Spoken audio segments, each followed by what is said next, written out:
NASA Chief Raila Odinga's call for a 6-month transitional government has caused an uproar, and Jubilee immediately repudiated power sharing as wishful thinking. Jubilee says there's no crisis or emergency. Raila is holding the country to ransom, wants another grand coalition, 2008 to 2013, and is creating turmoil so he can illegally enter government through the back door. Ratcheting up the pressure, the former Prime Minister wants an interim government to prepare for a fresh, free and credible presidential election. It would spearhead repeal of the winner-take-all presidential system and substitute a parliamentary system. He has already launched a national resistance movement and called for demonstrations in Nairobi tomorrow to push for electoral reforms. A transitional, interim or provisional government is an emergency governmental authority set up to manage a political transition. The former Prime Minister in the Grand Coalition wants this transitional government to be all-inclusive, with representatives from both NASA and Jubilee. It would only last 6 months, until the election. What we are calling for requires a longer time.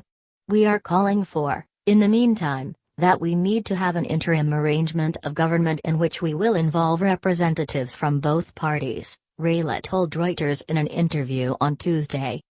Raila is in the U.S. for a series of meetings, some with elected leaders to whom he will explain his view of the Kenyan political turmoil since the August 8 general election. His handlers call it a diplomatic coup. The Supreme Court overturned President Uhuru Kenyatta's victory on August 8, citing massive irregularities and legalities. Raila rejected that poll in the October 26 rerun as shams and charades. He does not recognize Uhuru Kenyatta as president. We think 6 months will be required to carry out all these changes we want in this country in order to have a free and fair election, the ODM chief said. But Jubilee MPs accused Raila of using unconstitutional means to create a grand coalition. The onslaught was led by National Assembly Majority Leader Aden Duale and Senate Majority Leader Kipchumba Murkomen. Kenyans voted on October 26, in the presidential rerun, and elected the president. Raila Odinga should forget a share of government. We are tired of this gerrymandering and desperate maneuvers for Newsom Kate, Duale yesterday told the Star. Kenya is not a failed state. We have a constitution that has not collapsed. It is wishful thinking of Odinga, Raila, to imagine Kenya is in political crisis, he said. Murkomen told the Star Raila's latest demand confirms he only wants to get into government through the back door. You can see the country is calm and the Supreme Court will make its decision in 11 days. So the crisis Raila is talking about is a figment of his fertile imagination. We do not agree with NASA that this should be a single-party state. Let Raila take his place in. A transitional government can be formed, usually appointed, in cases of new nations, civil or foreign wars or regime collapse. Although Kenya's constitution doesn't provide for an interim government, Raila said it was the only way to navigate uncharted waters and perilous times. Uhuru won the rerun with 98% of the vote after Raila boycotted the poll, saying it would not be fair. Uhuru faces 2 Supreme Court petitions challenging his rerun victory. The David Maraga-led court has until November 20 to rule. On Tuesday, Raila said the provisional government would spearhead constitutional reforms to introduce a fairer parliamentary system. This, he said, would cure the problem of exclusion of communities, the divisive, cutthroat battles every 5 years. Raila said a parliamentary system would accommodate Kenya's tribal diversity. A pure presidential system enhances ethnicity because each community believes they are not safe unless their man is at the top, he told Reuters. It requires a referendum to change the constitution.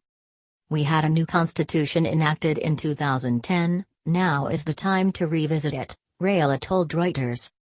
The NASA chief said he was open to talks with Kenyatta to review the constitution. If they, Jubilee, are ready for serious discussions, then we are ready, Raila said. If they want it to be protracted, it will be protracted. I assure them we will not surrender, our resistance movement will continue until we achieve what we want, he said. Speaking to the media at Parliament buildings yesterday, nominated MP David Ole Sankok, MP Gabriel Kago, Guy Thunguri, Ruida Ebo, Lamu Woman Representative, MP Francis Waitatu, Juja, and nominated MP Gideon Keeter also dismissed Raila's prescription. "We condemn the opposition's hypocrisy and hope they will engage on a platform of sincerity for the good of our nation," Sankok said on behalf of He Group. Sankok said dialogue between Uhuru and Raila took place through the ballot in the presidential rerun. "There is no other road to State House except through the ballot.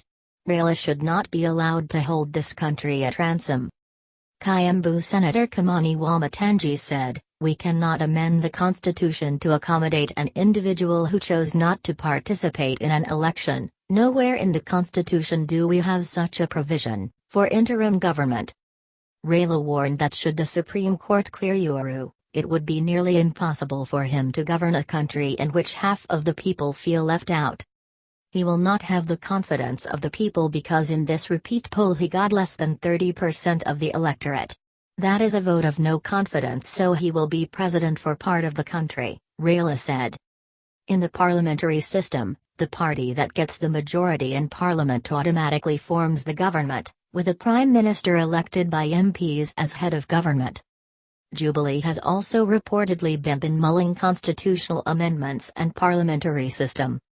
There is also an hybrid system with ceremonial president elected through a popular vote and a PM elected by parliament. An interim government, Raila says, would be the only solution to the current political standoff. He said it would reconstitute the besieged EBC and strengthen other institutions before a snap election in February.